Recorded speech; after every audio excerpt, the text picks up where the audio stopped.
When somebody is on LSD or somebody is in a mentally deranged state, they could easily cause physical harm to themselves. But one who is spiritually crazy will never cause physical harm to themselves. I'm saying they're smartly mad.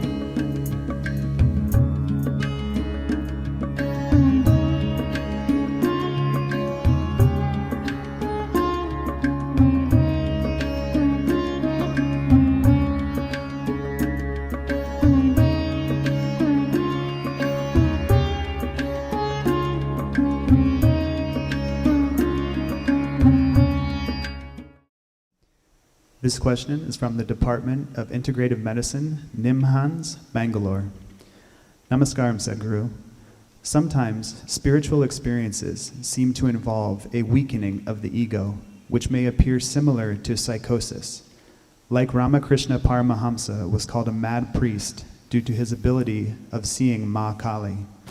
How can we differentiate a patient suffering from mental illness from a spiritually advanced personality? Similarly, we do see patients who practice unsupervised advanced Kundalini yoga practices and then end up developing mental illnesses. What may be the best yogic way of dealing with such patients? First thing is, will you be able to identify between those who are spiritually mad and just regularly mad? The identity or how to identify this? Well, Nimhans Institute is a premier institute in the world, in Bangalore, and I know they have done tremendous amount of work for the mental health of, I don't know, millions of people probably.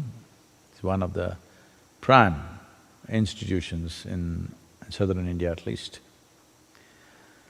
So, how to identify and then how to treat? Now, one does not need treatment. Those who are spiritually mad don't need treatment, they need an ambience to establish their madness. Right now, their madness may be a little erratic. They need to get well established in their madness. Let's understand the word madness. Madness means essentially anything that is not logical. If somebody speaks or does something which is not logically correct in your understanding, immediately you will say he's crazy. So anything that does not fit into your understanding of life, anything that does not fit into your logical limitations is madness in your understanding. Many of you think your children are mad. Children know that you're mad. Yes. So, how do you identify someone who may be well, you're talking about dissolution of ego, okay, that's how if you want to see it. Essentially, why a person on the spiritual path may look little mad to somebody is because of the sense of abandon, which is, the words that you put in terms of dissolution of ego just means that, in a way, that there is a sense of abandon.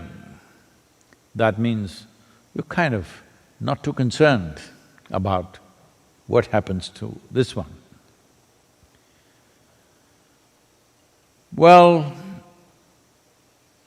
when I say what happens to this one, this is one thing that you can be sure of.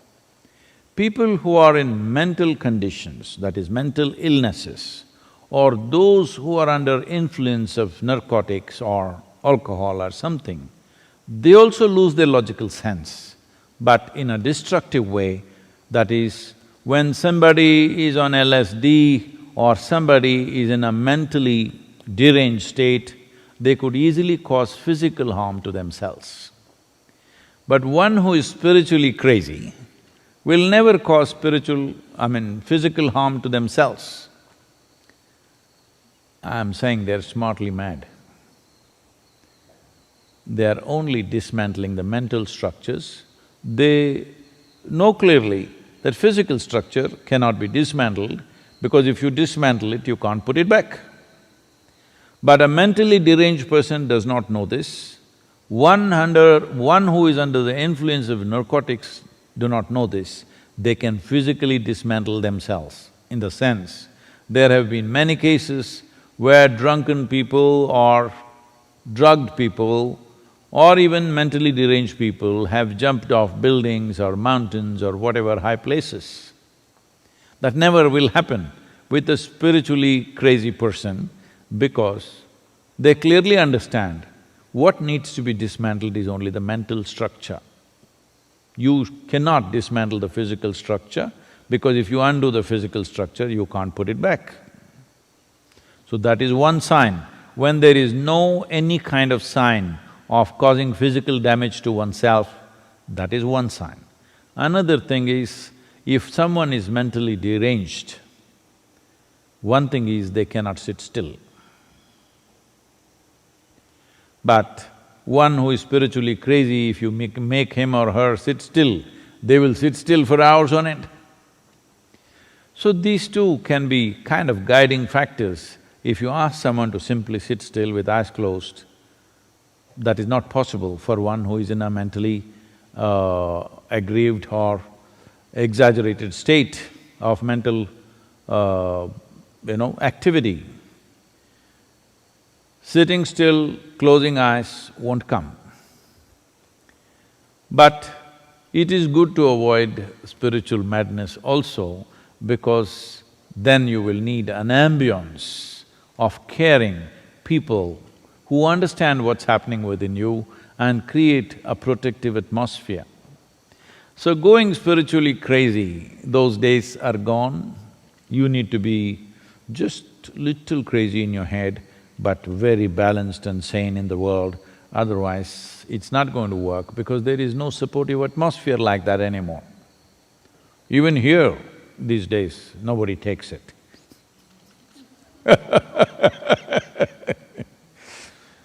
So, what or how can we treat them? Well, if one is spiritually evolving and at a certain moment or a certain stage of evolution, one looks little out of sorts, please don't treat them because treatment means, what treatment will you give?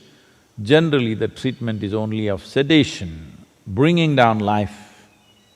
No, that's not the way forward. Definitely, that is not the way to handle this. I must tell you this, this happened many years ago. The doctors in Nimhans, I'm saying this with utmost regard and respect for your work, because I know how many lives you have transformed and how many lives you've saved from total derangement. So there was a young boy in Bangalore, and he was only 17 years of age, I think, at that time. So he became mentally imbalanced and he was admitted to your institution, Nimhans. I'm talking about late 70s. He was admitted to your institution for, I don't know, maybe 2 weeks or 3 weeks or something like that. Then he came back quite normal and fine, just as crazy as a 17-year-old should be. But the local boys wouldn't leave him alone. They went on saying, "Hey, you went to Nimhans, you're crazy." Because in Karnataka at least, youth who know about Nimhans, if they want to insult somebody, they say, "Oh, he's a Nimhans case." That means he's lost his mind. So they went on harassing him that, "You've been admitted to Nimhans, so you're mad." So one day this boy came, I don't know if it was a genuine thing or he wrote it up himself, I'm not sure about that. He came and pulled out a paper and he said, "See, I have a certificate from Nimhans that I'm normal, do you have?" Of course, nobody else had.